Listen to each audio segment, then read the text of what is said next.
11th question है let P X equal to A x plus B. P X हमें ये दे रखा है, क्यू एक्स दे रखा है सी एक्स प्लस डी, दोनों लीनियर पॉलिनोमियल है। हमें ये 3 पॉइंट्स दे रखे हैं, इन पॉइंट्स का यूज करके हमें पी एक्स और क्यू एक्स की वैल्यू फाइंड करनी है। लाइन वाइज स्टार्ट करते हैं, बहुत ईजी है, बस थोड़ा सा लॉन्ग है लेकिन क्वेश्चन ईजी है।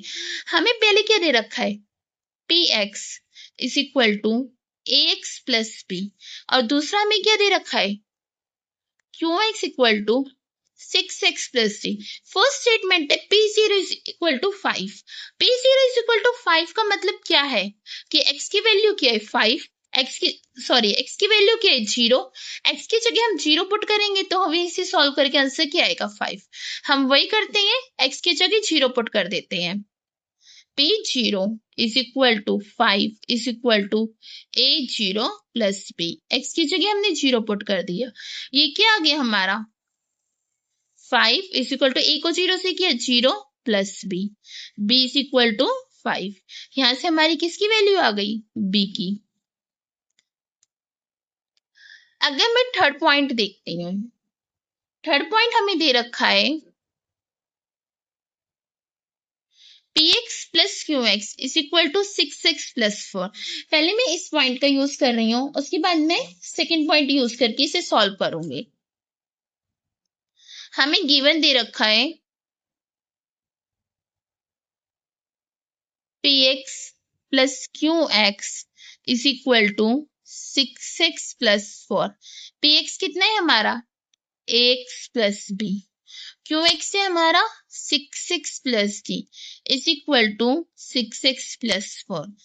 एक्स वाली टर्म को मैंने एक साथ लिख लिया और एक्स कॉमन ले लिया, अंदर क्या बचा a प्लस सी। कॉन्स्टेंट वाली टर्म को एक साथ लिख लिया, क्या बचा 6x प्लस 4।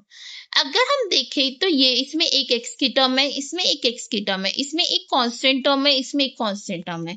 मैं दोनों को कंपेयर कर सकती हूँ, मैं लिख दूंगी ऑन कंपेयरिंग बोथ साइड, ऑन comparing both sides, a plus c किसके इक्वल हो जाएगा 6 के। एक्स वाली टर्म से एक्स वाली टर्म कंपेयर कर दी और कांस्टेंट वाली टर्म से कांस्टेंट वाली टर्म कंपेयर कर दी, b प्लस डी क्या हो गया 4। ये जो b इक्वल टू 5 था इसे मैंने इक्वेशन 1 मान लिया, इसे इक्वेशन 2 मान लिया, इसे इक्वेशन 3 मान लिया। b प्लस डी क्या आया 4, मुझे b की वैल्यू पता है, अगर मैं यहाँ पे b की वैल्यू पुट कर दूं तो d की वैल्यू निकल जाएगी, मैं वही कर रही हूँ। b plus D equal to 4 है, b की जगह मैंने 5 पुट कर दिया। ब्रैकेट में आप रीजन लिखेंगे यूजिंग इक्वेशन 1। 5 आ जाके माइनस का हो जाएगा, d क्या आ जाएगा हमारा -1। मुझे दो चीजें पता चल गई, एक तो b पता चल गया, एक d पता चल गया। मुझे अभी क्या फाइंड आउट करना है, a और c। तभी तो मुझे चारों चीजें पता चलेंगी, मैं इन दोनों इक्वेशन में पुट कर दूंगी px और qx में, मुझे ये दोनों इक्वेशन मिल जाएंगी। b पता चल गया, d पता चल गया, अभी क्या बचा है a और c। a और c के लिए मैं ये वाला पॉइंट यूज कर रही हूँ, px माइनस qx वाला। देखते हैं आगे करते हैं इसे। हमें क्या दे रखा है px minus qx,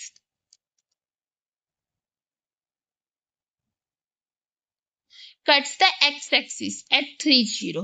x axis पे कट कर रहा है 3 0 पे, मतलब एक्स की वैल्यू 3 है और वाई की वैल्यू क्या है यहाँ पर 0, वही हम यहाँ पे लिख देंगे cut eight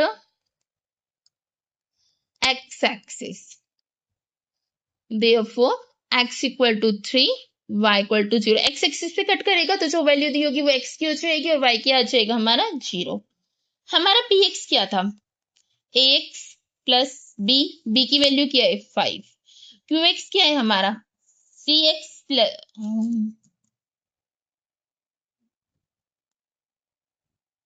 cx plus d, और d की वैल्यू क्या है हमारी -1। इसे मैं सॉल्व करूंगी, ax plus 5 minus cx minus minus क्या हो जाएगा प्लस, यहाँ माइनस क्यों हुआ क्योंकि हमारी d की वैल्यू -1 थे इसलिए। a कॉमन ले, x कॉमन ले लिया, क्या बचा a माइनस सी, 5 + 1 क्या आ गया 6। क्या मैं इसे इक्वल टू y लिख सकती हूँ, equal to ax plus b लिख सकती हूँ, क्योंकि हमारी y equal to ax plus b क्या होती है स्टैंडर्ड फॉर्म। अब यह ब्रैकेट में लिख सकते हैं y is equal to ax plus b is standard form of equation. ये इक्वेशन की स्टैंडर्ड फॉर्म होती है, इसलिए ये हमारी स्टैंडर्ड फॉर्म होती है, इसलिए हमारी सारी इक्वेशन इसी फॉर्म में होती हैं। इसे मैंने लिख दिया X A minus C plus 6 is equal to A x plus B is equal to Y. अब यहाँ पे हमें क्या दे रखा है, एक्स 3 है और वाई क्या है 0। वाई 0 है मतलब ये क्या हो गया 0 के इक्वल, इसे ऐसे लिख सकते हैं। एक्स क्या है हमारा 3 a minus C plus 6 equal to 0, 3 a minus c, ये प्लस का 6 से बचा के माइनस को हो जाएगा, a minus 6 equal to -6 divided by 3, a minus 6 is equal to -2।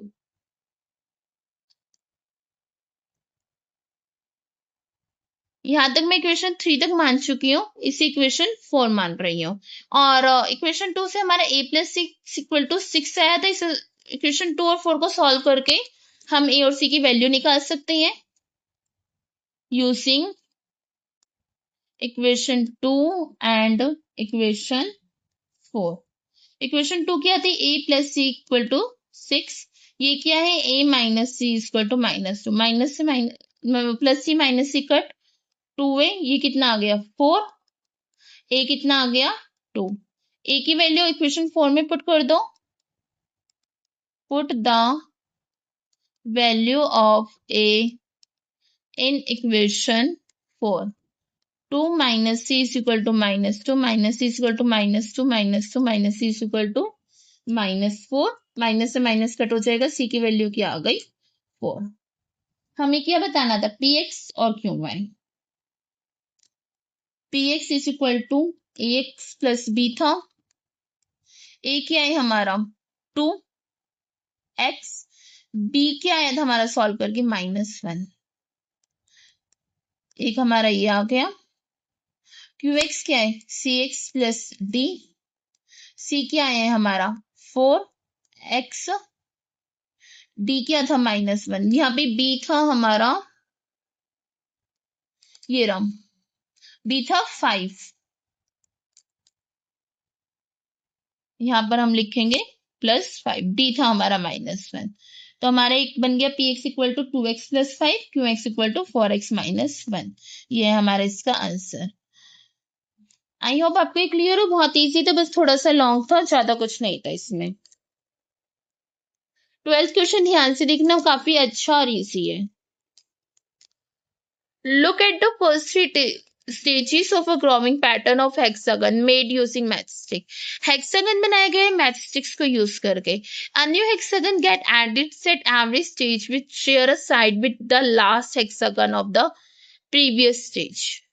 एक न्यू हेक्सागन बनाया गया है, उसमें एक साइड यूज की गई है जो प्रीवियस हेक्सागन की लास्ट साइड थी उसे। जैसे यहाँ पे मैंने एक हेक्सागन बनाया, यहाँ पे मुझे मैच स्टिक कितनी चाहिए 1 2 3 4 5 6। जब मैं नेक्स्ट बनाऊंगी एक साइड इसी की यूज करके बनाऊंगी, तो कितनी चाहिएगी 1 2 3 4 5 6 7 8 9 10 11, 6 plus 5 11. Draw the next two stages of the pattern. How many matchstick will be required at this stage? Next 2 pattern draw करने हैं और बताने हैं कि उनमें कितनी मैचस्टिक की जरूरत पड़ेगी। मैंने ये वाला बनाया, इसमें कितने की जरूरत पड़ी 1 2 3 4 5 6 7 8 9 10 11 12 13 14 15 16। अब मुझे एक और बनाना है, तो मैं ये वाली लास्ट मान रही हूँ साइड उसकी, और यहीं पर इसे एक और ड्रॉ कर रही हूँ।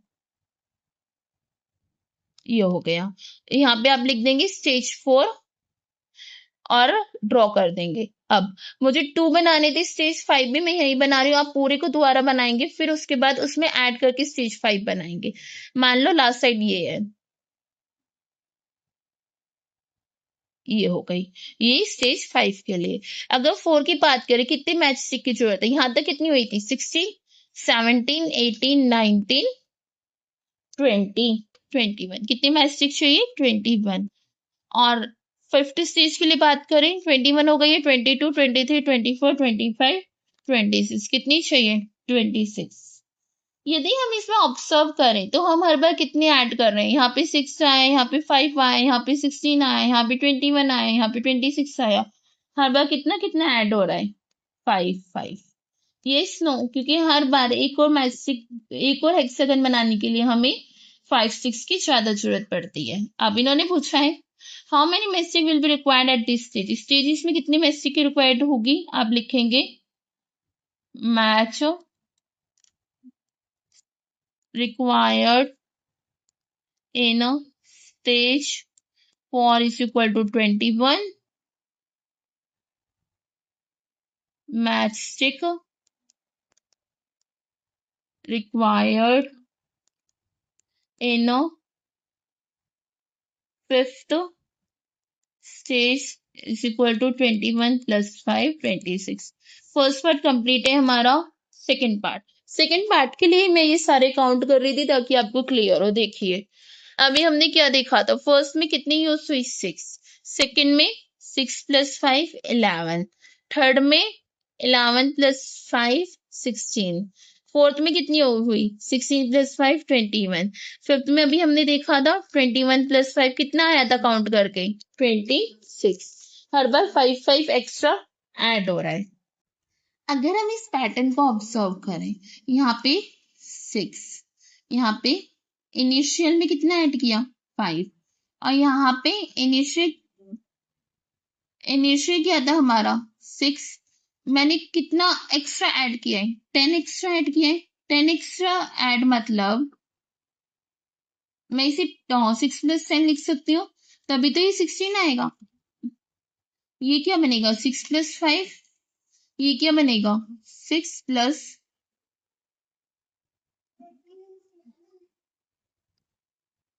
15, 6 प्लस 20।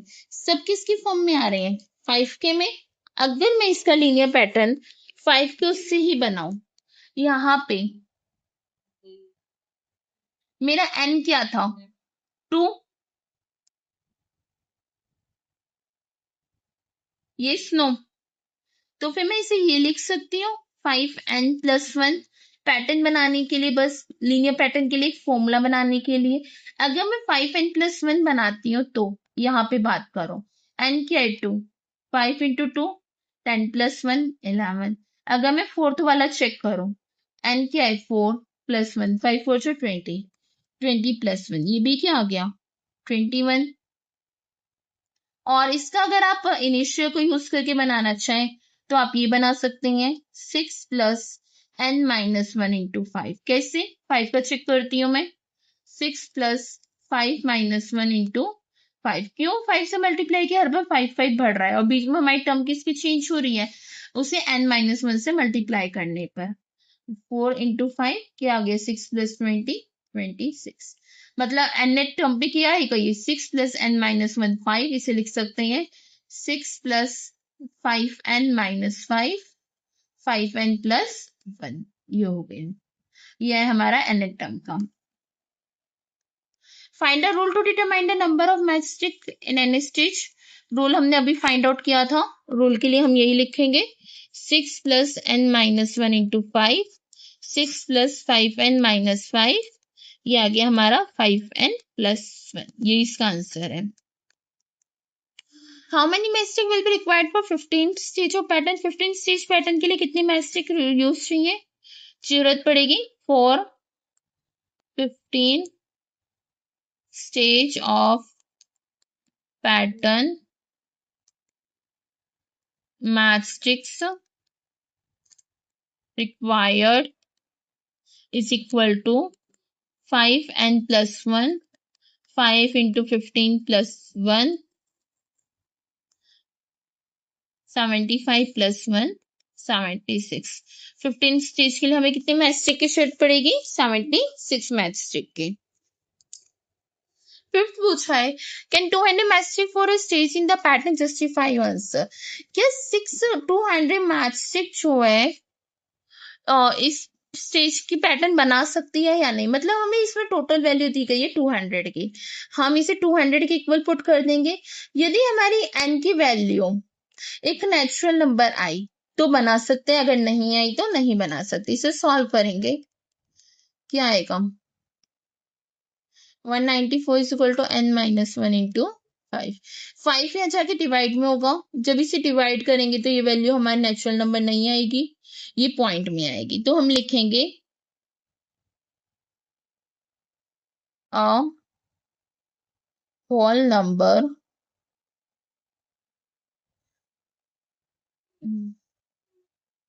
200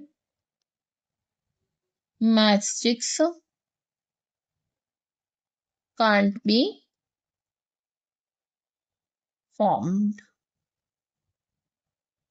13 वाले को ध्यान से देखना, अच्छा है और इम्पोर्टेंट है।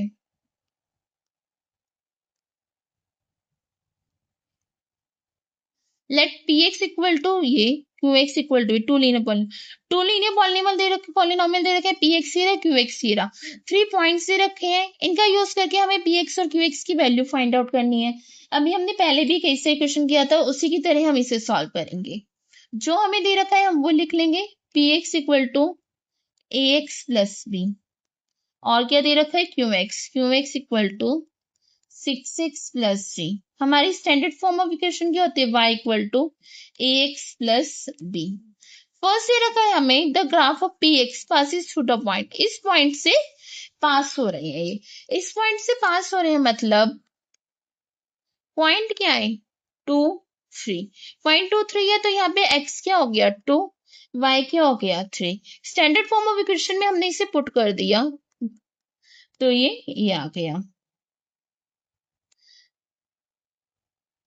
इसे लिख सकते हैं 2a plus B is equal to 3, इसे इक्वेशन 1 मान ली। नेक्स्ट हमारे पॉइंट क्या है 6 11, 6 11 पॉइंट है, तो मतलब x 6 हो गया y 11 हो गया, इसे भी स्टैंडर्ड फॉर्म में पुट कर दिया तो ये आ गया 11 equal to 6a plus B. इसे लिख सकते हैं 6a plus B equal to 11, ये हो गई हमारी इक्वेशन 2। हमें दो इक्वेशन मिल गई है, हम ए और बी की वैल्यू निकाल सकते हैं। Solving equation 1 and equation 2, 2a plus b is equal to 3, 6a plus b is equal to 11। Subtract करेंगे साइन चेंज हो जाएंगे, इसे सॉल्व करेंगे ये आएगा -8, इसे करेंगे ये आएगा -4a, माइनस से माइनस कट गया, डिवाइड करेंगे कितना आ गया ए की वैल्यू 2। ए की वैल्यू को हम इक्वेशन 1 में पुट कर देंगे, put the value of A in equation 1, 2 into 2 plus B equal to 3, B 3 minus 4, B क्या आ गया हमारा यहाँ पे -1, पी एक्स क्या आ गया है हमारा 2x minus 1, Q X is equal to 6x plus c, P X parallel Q X, ये क्या है हमें गिवन। पी एक्स पहले क्यू एक्स गिवन है, इसका मतलब क्या हुआ, slope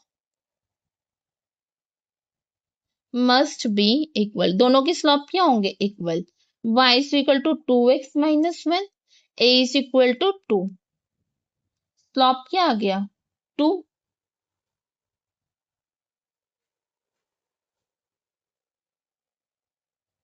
if px parallel qx, so both line लिखेंगे यहाँ पे, so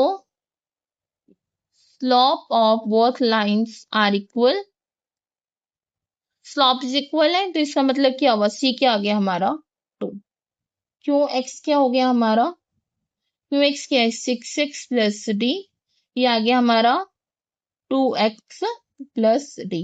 हमें इसका पॉइंट क्या दे रखा है, 4-1। सेकेंड पॉइंट अगर हम पढ़े थे इसमें 4-1 दे रखा है। इसका मतलब क्या हो गया, x 4 है, वोट करेंगे 2x+d is equal to Y हो जाएगा, क्योंकि हमारी स्टैंडर्ड फॉर्म होते हैं y इक्वल टू ax+b, इसलिए 2 × 4 + d इज इक्वल टू क्या हो जाएगा, -1 -1 -8, d क्या हो गया हमारा -9। हमें सारे पॉइंट्स पता है, हम क्यू एक्स की इक्वेशन लिख सकते हैं। पी एक्स की हमने यहाँ पे लिख दी है, क्यू एक्स की सी एक्स प्लस डी। सी कितना है हमारा 2, 2x, डी क्या है -9। इक्वेशन हमने बता दी। और क्या पूछा है हमसे, find the coordinates of the point where this line meets the X axis. X axis के कोऑर्डिनेट्स बताने हैं, मतलब y क्या होगा 0। यहाँ पे हम लिख देंगे P X equal to 2x - 1 on x axis is equal to y, y is equal to 0 put करेंगे, 2x is equal to 1, x is equal to 1/2। तो इसका पॉइंट क्या आ गया हमारा 0, y 0 था हमारा, 1/2 0। दूसरे इक्वेशन की बात करें, 2x equal to 6x plus जी कितना है ये 2x - 9 is equal to y on x axis y equal to 0, 0 equal to 2x - 9, 2x equal to 9, x equal to 9/2। इसका पॉइंट क्या आ गया हमारा 9/2 0। बस 4 चीजें बतानी थी हमें, पी एक्स ये रहा, पी एक्स ये रहा, क्यू एक्स ये रहा, एक पॉइंट ये रहा, एक पॉइंट ये रहा। एक्स एक्सिस से बताने थे पॉइंट, इसलिए हमने y को 0 रखा। आई होप आपको ये क्लियर हो। ये क्वेश्चन वैसे ही था जैसे हमने पहले वाला सॉल्व किया था, बस थोड़ा सा लॉन्ग था और कुछ नहीं था इसमें। अगर आपने ध्यान से समझा, step by step concept clear किया, तो आपको इसमें कोई प्रॉब्लम नहीं होगी।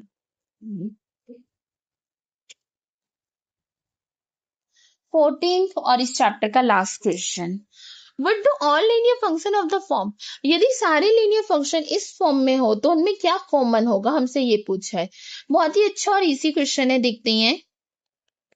हमें जो गिवन है हम वो लिख लेते हैं, F X equal to A x plus A is greater than 0। A जो है वो ग्रेटर देन 0 है। सबके लिए हम कॉमन प्रॉपर्टीज लिख लेते हैं, सब में जो जो कॉमन होगा।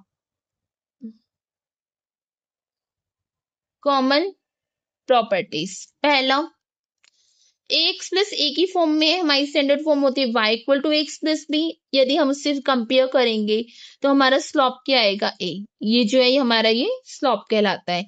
हम लिखेंगे since a is greater than 0, a 0 से बड़ा है तो सारी लाइंस का स्लॉप क्या आएगा positive. All lines have positive slope, एक तो ये हो गया। दूसरा हम ए एक्स प्लस बी की फॉर्म में स्टैंडर्ड इक्वेशन लेते हैं, बी हमारा कहलाता है वाई इंटरसेप्ट। अगर हम वाई इंटरसेप्ट की बात करें, वाई इंटरसेप्ट निकालने के लिए हम क्या करते हैं, एक्स को 0 लिखते हैं, putting X equal to 0, F X equal to A x plus A, F 0 is equal to X की जगह मैंने 0 रख दिया, तो ये क्या आ गया मेरा f0 इज इक्वल टू ए। इसका मतलब y किस पे इंटरसेप्ट करेगा 0 a पे, y इंटरसेप्ट इज 0 a। और a जो है हमारा ग्रेटर देन 0 है, तो इसका मतलब क्या हुआ, y एक्सिस पे जितनी भी लाइंस कट होगी वो ऑरिजिन के ऊपर कट होंगी। Since a is greater than 0, all lines cut the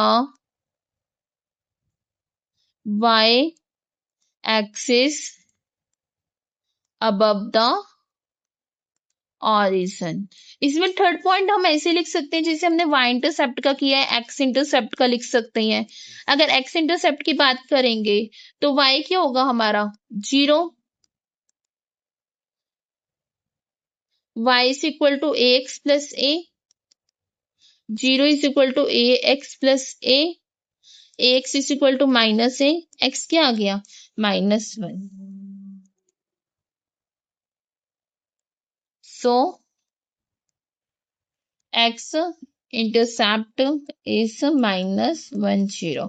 हर ग्राफ में अगर इक्वेशन इसी फॉर्म में होगी तो हर ग्राफ में जो x इंटरसेप्ट होगा वो यही कहलाएगा। यहाँ पे आप लास्ट में लिख देंगे एवरी ग्राफ पास थ्रू -1 0। हर ग्राफ इस पॉइंट से पास होगा।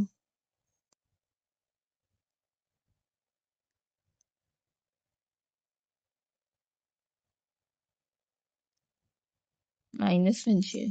देखिए एक बार इसे दोबारा समझा देती हूँ। हमें कॉमन प्रॉपर्टीज लिखनी थी।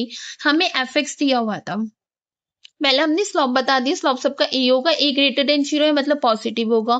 वाई इंटरसेप्ट की बात करें x 0 रखा तो हमारा वाई इंटरसेप्ट 0 ए आया।